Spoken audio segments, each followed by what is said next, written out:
Yeah, yeah, well, we'll sit down. Let's sit together. That's okay.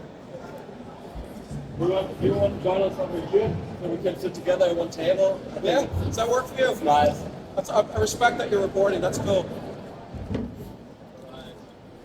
Luckily we have a speech TV, so you're going to miss something.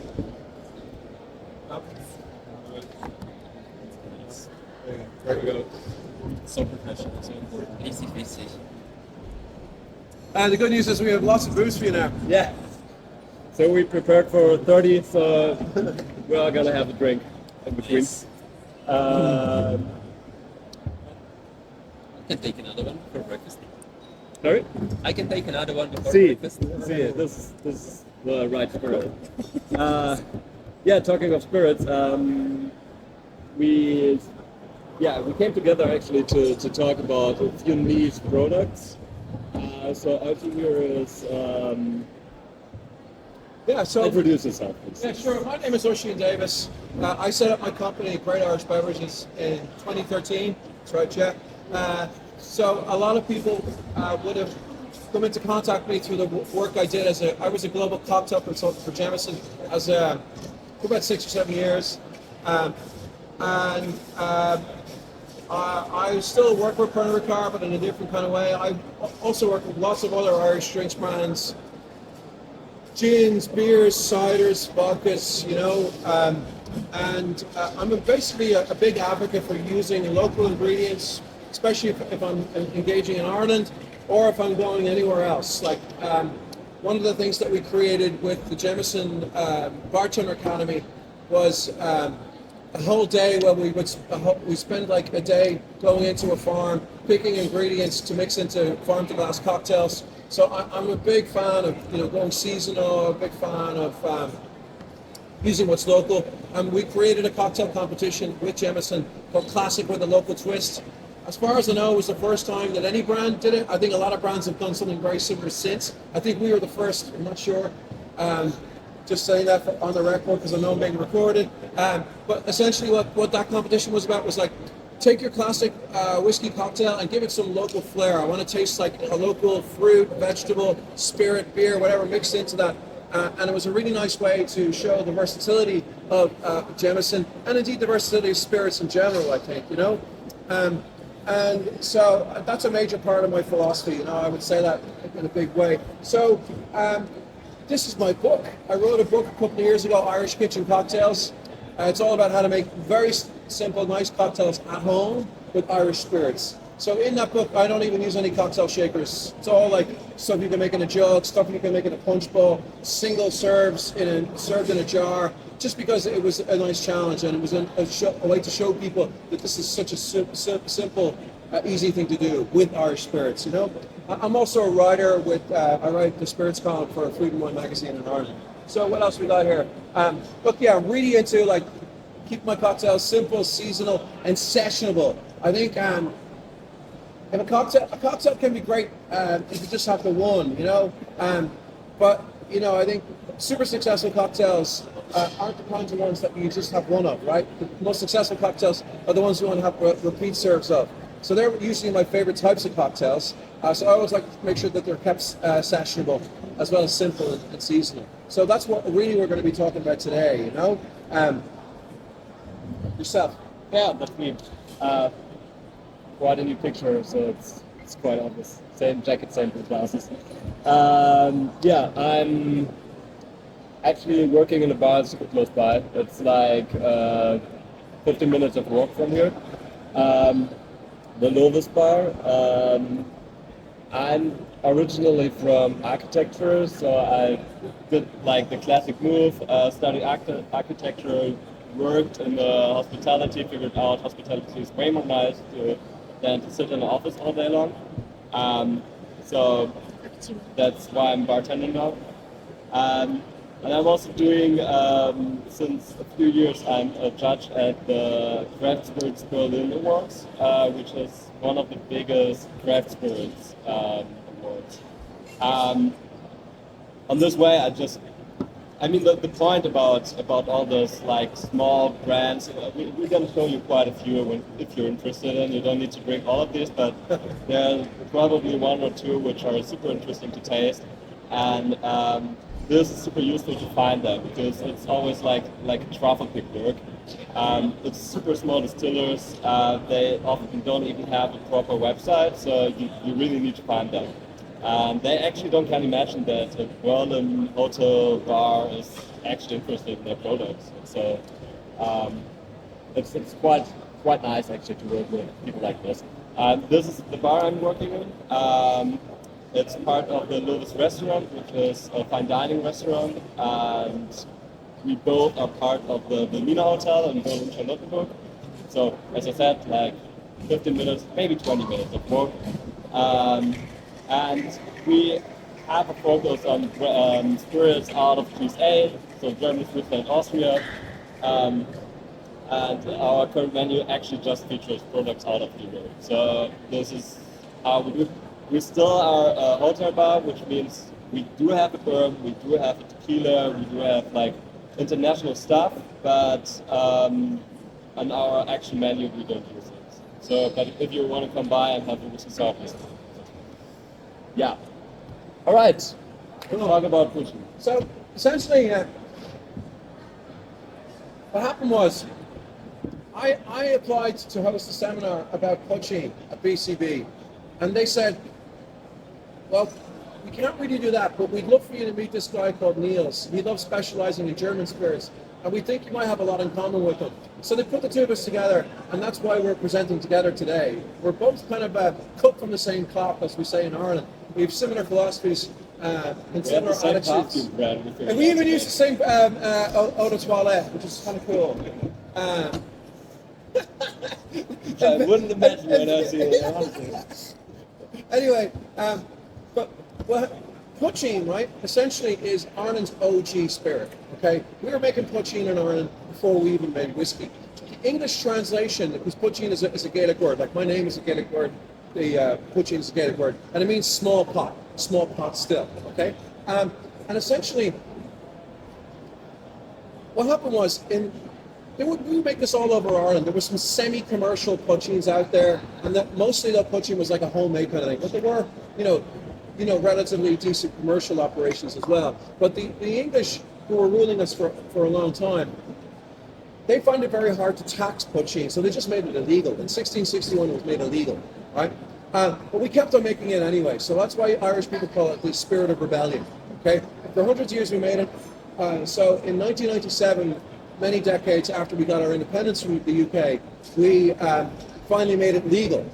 Yeah, 1997. And then in 2008, it was given geographical indication or geographical protection, like champagne, etc. And essentially, it's a white spirit which has various uses.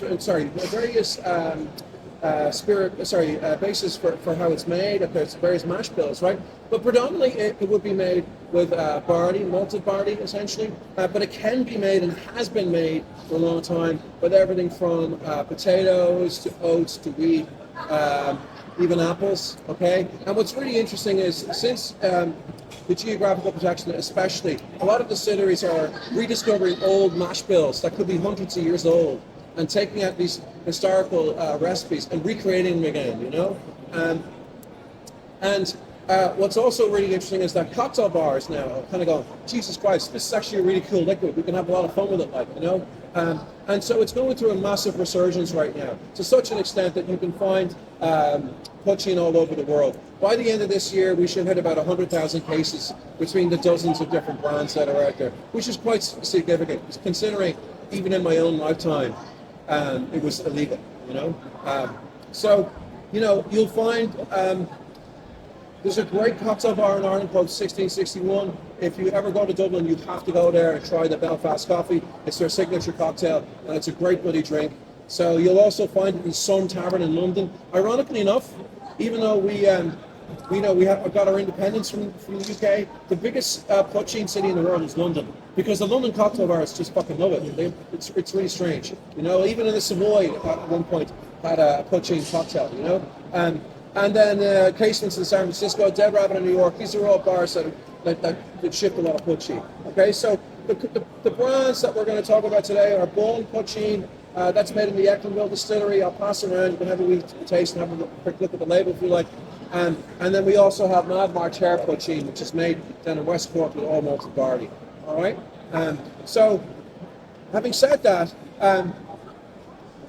what we did with the cocktails was I wanted my cocktails to kind of be a representation as best I could of German and Irish spirits. And then Nils, he has a different take on it as well. But essentially, we just really wanted to discover each other's spirits. Yeah. You know? Yeah. It was actually kind of a fun project for us, and great you joining us now. So maybe one or two things about German craft spirits. Do you working in Germany? Yeah. So German craft spirits. Have you worked with any kind of them? Not really. Okay. So the point about it is actually there are like a mass of distilleries in Germany. It's around 11,000, which is huge. I think German gins are pretty common. Yeah, in bars kind of. around Berlin. Yeah. That's pretty much. Yeah. So when you have this 11,000 small distilleries. Often a lot of them are called Apfelbrenner. This is when you have a farm, when you're working with fruits, you have the right to produce like 300 liters of alcohol a year, which is not much. But when you produce, for example, a Wies or a gin, you actually don't produce alcohol because you buy the alcohol, you pay the taxes on it, so it's not in the system. That's why we have this many gin brands, because all of them actually already had a distillery. They just buy the alcohol, put a bit of juniper in, and sold it.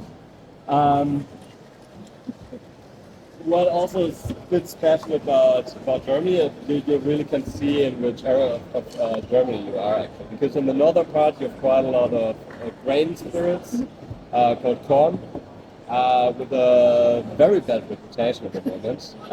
Most people, it's like, it's kind of, I mean, this is also kind of the story of Cochin because it's kind of the poor people spirit.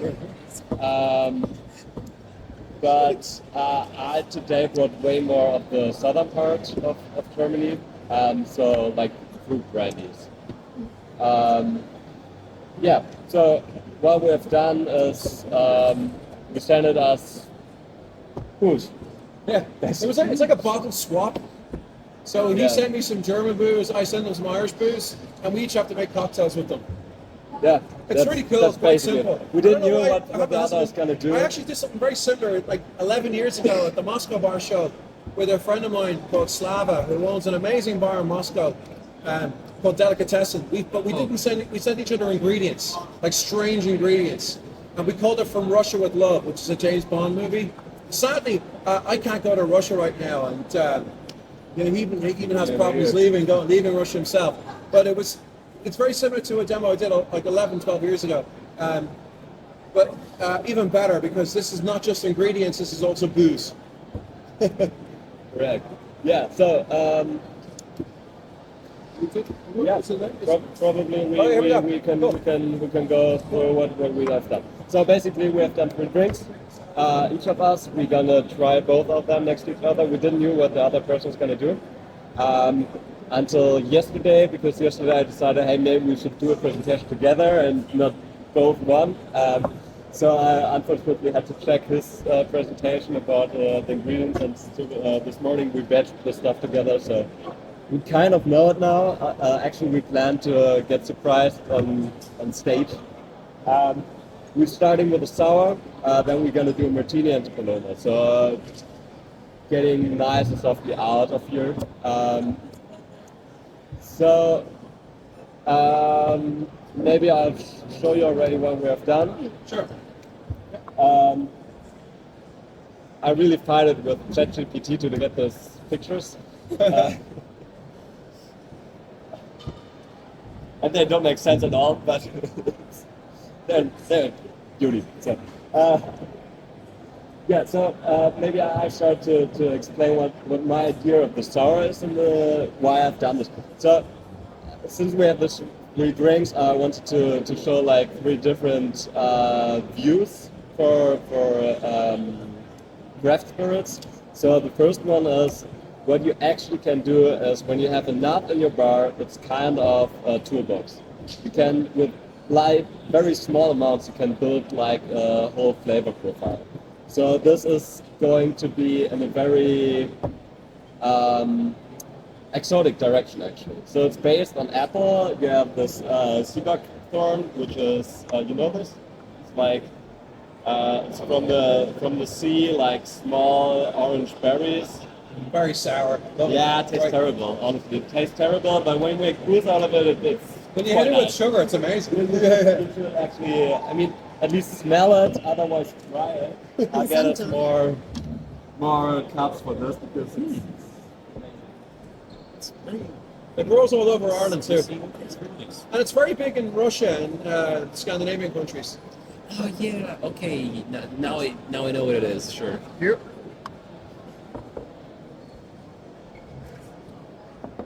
It didn't I go a deflate little, until sorry, until one second, excuse me. in Russia. We shake it up a bit more than The that. I want to get a good smell- frothy head on it. This thing grew at my. One second. No, the booze, the grandma's, drinks, the drinks. you want to Just try a this little. stuff? I need a harder shake, okay? I want to get a frothy head like a Guinness. Okay? Pass me that glass, please. You didn't shake it enough, sorry. We have the time, we may as well do it. Maybe like here's a fresh. Whoever wants to try anything, by the way, everything I have here with me, you can try as well. So, since we don't do like exotic fruits and stuff like this in the Novus bar, we also don't have Ponzo Martini, and people get pissed about it. Sometimes. No, it's already diluted. Just put it in a glass. Ooh, it's actually very fun. It's super interesting, this stuff. Yeah, I love this. Yeah, I mean this for example, you know, Mühle 4 is like a super tiny distillery close to Düsseldorf. It's like, he's actually super good in, with starch products, so he has made like rice brandy, he has made like every possible grain, he has made a distillate out of it, and also like even lentil he distilled, which is probably not the easiest thing to do. Yeah, but in this case, I used the apple brandy Oisin sent it to me. So this is kind of the base. And it's a combination out of Irish apple brandy and Calvados, and aged, obviously. Nice. It's nice, but probably everything we brought today is kind of nice. Yeah, so this is my sour now. The acidity in there is Verjus. And yeah, I just built it kind of a fruity, exotic spirit base, then some Verjus, some sugar. So basically you have like this classic sour DNA, but I just put quite a lot of stuff together. And yeah, in this way you get a very exotic drink. So it's quite funny to observe this, and actually everything comes from Northern Europe. Can I take a picture from the bottle, please? Sorry? Picture from the bottle. Yeah. Sorry. Take it. Couldn't laugh. All right. Yeah. This is first drink. Cool. It's very nice. And now you have some. Very. So this is, I really get up the bonjour. that's perfect. Perfect, thanks Musa. This is the sour that I made. The spirit base for it was this cold fermentation bottle. I knew nothing of this brand or project really. It's I'll take one as well. Yeah. Oh, there's already. Oh, yeah, cool. I had an apple from some event or something. We didn't really sell any. So where Everyone is was, this? like, Where shooting in their Germany is this from guys. again? It's from Bavaria. So maybe one or two things about the brand itself, because the Freimeister Collective is super amazing. They're doing like a network, so a collective of independent distillers from all over the world, but mostly based in Germany, Austria, and Switzerland. And they're just working with most interesting, talented distillers. In this case, it's Katharina Zott, the person here on the label, She's doing a co-fermentation, which is kind of Obstler, which is like different fruits get together in a mash. It's kind of tricky because in this case you have raspberry, you have cherry, you have apple, you have the currant, and they are out of different seasons. And normally Obstler is kind of the leftover stuff. And in this case, they just brought it to another level. It's amazing because, yeah, just try it, just figure it out. So I loved all the berry notes that were in that, because as soon as you taste it, you're like, Jesus Christ, this is like a berry explosion. And I was like, what I could do here is, try and drown out those berries, or I could amplify them a little bit further. So I decided to amplify that fruit a lot more by essentially mixing the cocktail with some raspberry wine. So it's there's a brand called Wicklow Way Wines in Wicklow, which is the next county down from where I'm from, and they just make 100% all fruit wines. There's no added gunk and other bits and bobs, no water even. Like, it's just literally all fruit wines. They make a strawberry wine, they make a wild blackberry wine, and they make a raspberry wine. The raspberry wine's my favorite. I would actually just make it sometimes mixed with some sugar and lime and make it like a raspberry wine daiquiri. It's gorgeous. So anyway, as you can see there, I've mixed it with the fermentation, and then I got some sugar and lemon juice. But I wanted to give it a bit more body, and decided let's throw in another berry in there, because there's so many berries. Let's just turn it into a berry fest, right? So what I did was, this is one of the last remaining bottles of a Jameson Wild Strawberry Bitters. I'd encourage you just to have a little dab of it. And tell me Never what you gonna think. have another one. You probably will not the ever last get this bottle, again. Yeah, this is one of the last I few had bottles. it in Don't the fall in back of the bar where I worked Oh, yeah? for like a very long time. Oh, yeah. We never made anything with it. I Yeah, never so- knew how to approach it. That's probably So- like gold. I'm a massive advocate for wild food in Ireland, especially when it comes to bartenders. I don't think bartenders in Ireland really use our wild produce anywhere near enough, and they should, right? In Ireland, we have 300. It's a small country. It's only like 5 million people, but we have 330,000 kilometers of wild hedgerows. These are like wild blackberries, wild crab apples, elder trees, and they're deliberately planted to basically divide the land up. Okay, and it means that come the autumn time, you have an amazing array of different berries and apples you can pick. And then in the summertime, of course, we would pick the hawthorn flowers, the elderflowers or elderflower. So there's actually just a huge abundance of wild products, even just in relation to autumnal fruits in Ireland. And so I just wanted to just turn this into a berry fuckfest. You know what I mean? It's just like there's so many berries in there. I just went all in. So you got sloes, you got blackcurrants, you got raspberry wine, you got then what is it again? There's like Raspberry, blackcurrant. Yeah. Some apples, some I think we got like cherries. Dutch out there. very sessionable sour. Yeah. And it's nice because I think mine is kind of like more a little old school, and I think Nils is a little bit more progressive. It's a bit more younger and handsome. That's just like his cocktails are just like himself. But it's good. It's a nice representation of two different types of sours. Yeah. Cool. Bro, so we go to the next one? Yeah. Okay, cool. Can we get the martinis? The top.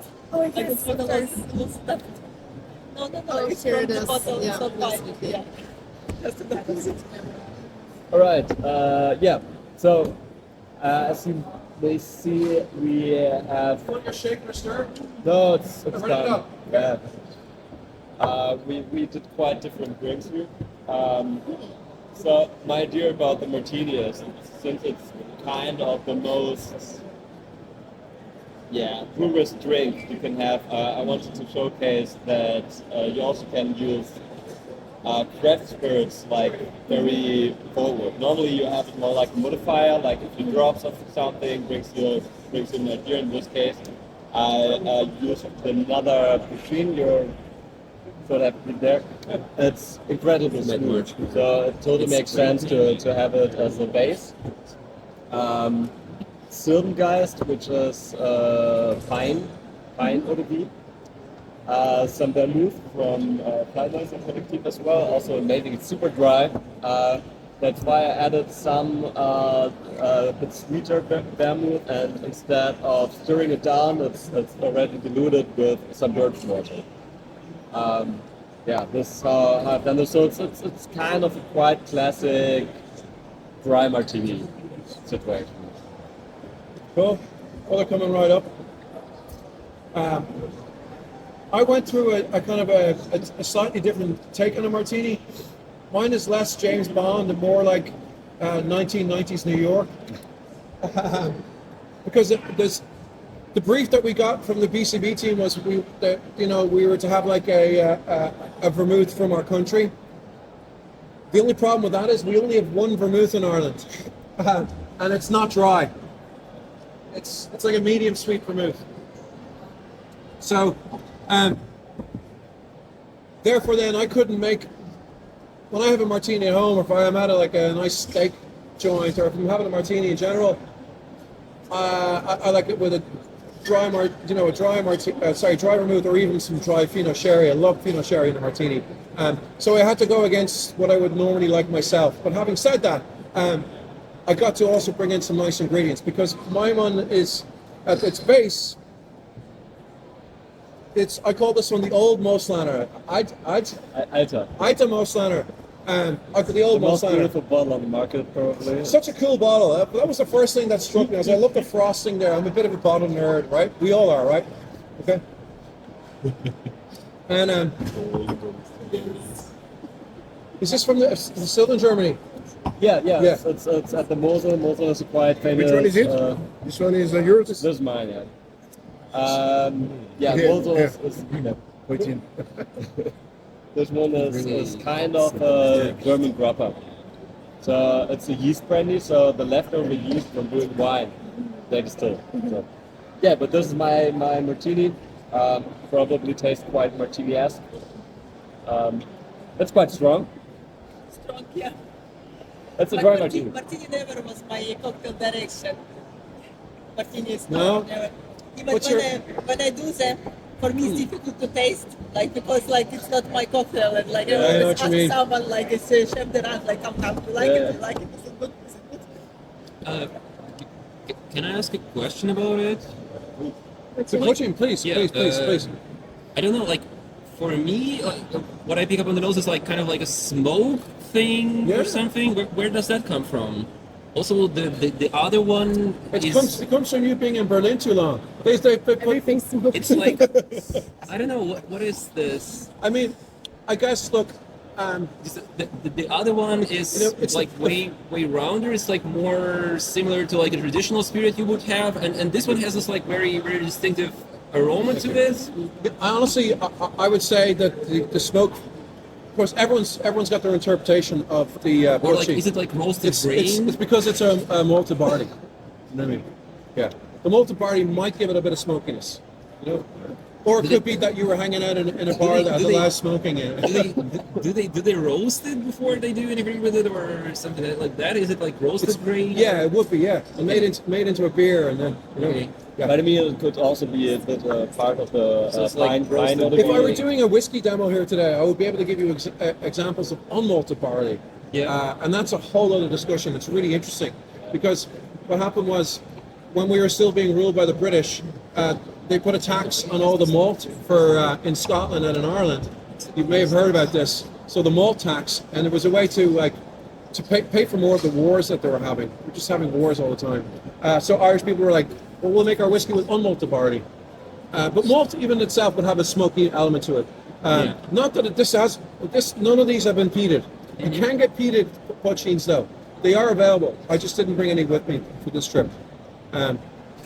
Cool. So yeah, so basically this is gorgeous. Roast. Yay, another book. I wouldn't do it. Very good. The Mad March here. I love it. So this one, what I did was, For me, this is yeah, I have my direction. I got the old Moslaner, Alter Moselana. Alta Moslaner. Okay, I mixed it with this Irish. It's a medium sweet vermouth. This is the only vermouth made in Ireland. You can kind of nose it. You can smell that it is sweet. You know.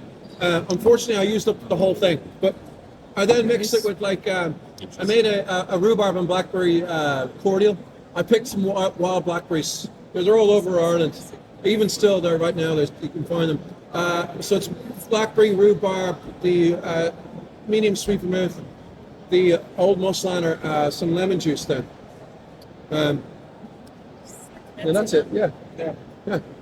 Sláinte. Sláinte. So even though it's not necessarily the kind of martini I would make myself, this would be much more my style. I would regard this more as like a 1990s New York kind of martini, because they would give us like apple teenies and berry teenies and stuff like that, and usually they would be trash. This is a little bit above trash, I hope. Yes. One notch. Thank you. Well, it's probably the cheapest bottle you have here today. Are you serious? It's like 17 euros or something. I thought this was fucking great, by the way. I love this. And I love grappas. I love, thank you. I love a pisco sour. And to be honest with you, I thought about making a pisco sour with that, but I struggled then with my other sour, and I really liked all the berry notes that were in the fermentation.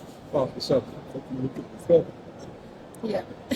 I mean, he has a good time, you know? It's like a smoker's He's probably side just coming from harvest from the vineyards, and now he's just enjoying this good It's excellent. Bread Excellent. and something on the table like everything.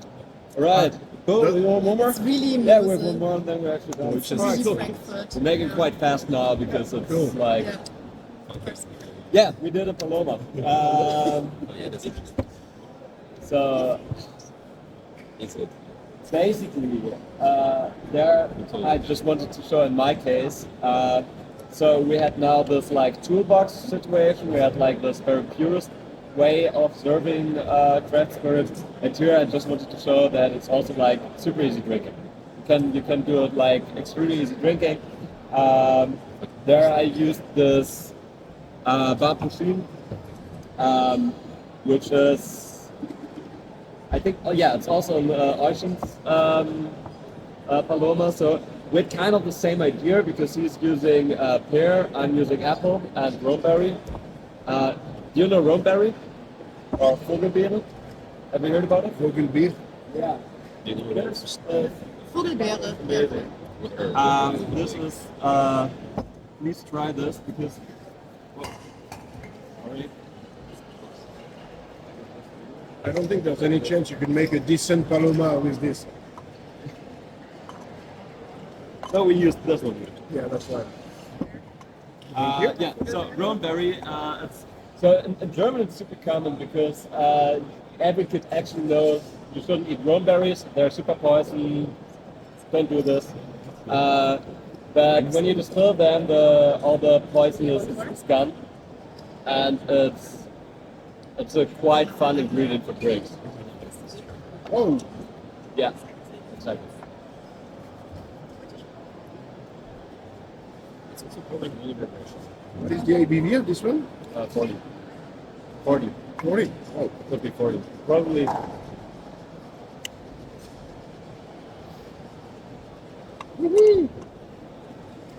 Yeah, you have this almondy note in there, which comes from the fruit itself, and kind of the forest note somehow, which I really like. Definitely, yeah. Yeah. So the distill is coming from the Bavarian forest. I wouldn't think This it is would be my so- Paloma. Here we go. I'll talk to you about it now. Oop, nearly knocked that over. I wouldn't think. I just realized everything I made today was pink. You know? Interesting. Yeah. it's very Irish. Very Irish, yeah. Or not, I don't know. I should do this actually. I was going to say something else, but I won't.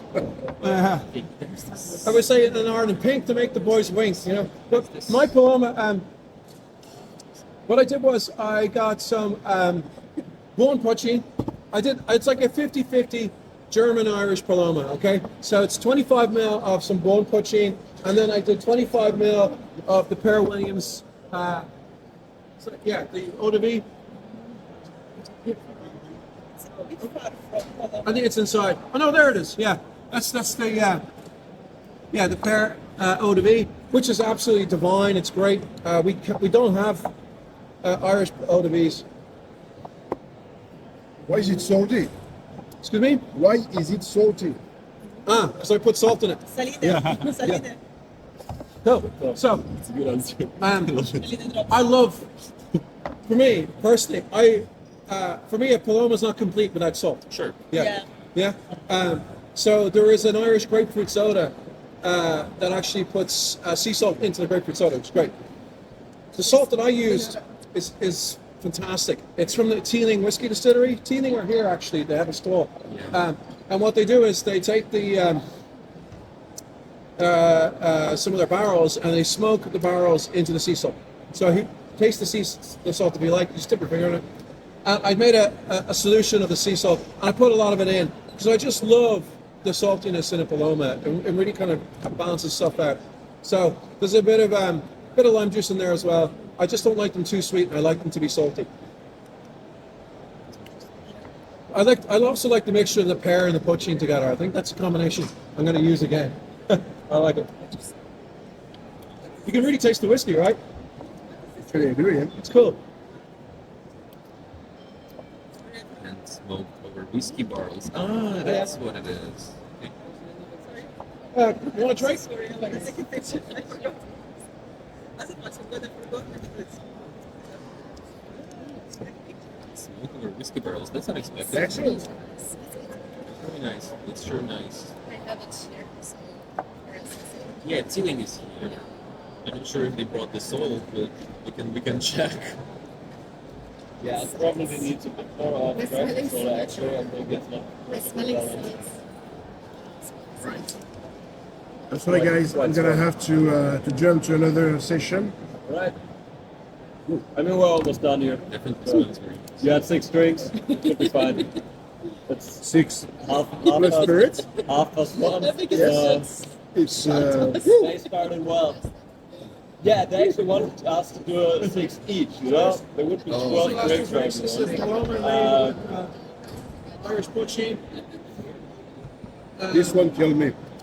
That's your And fault. this one is made with I'm gonna blame you for that. Irish poaching and German pear. Oh, perfect. And smoked whiskey.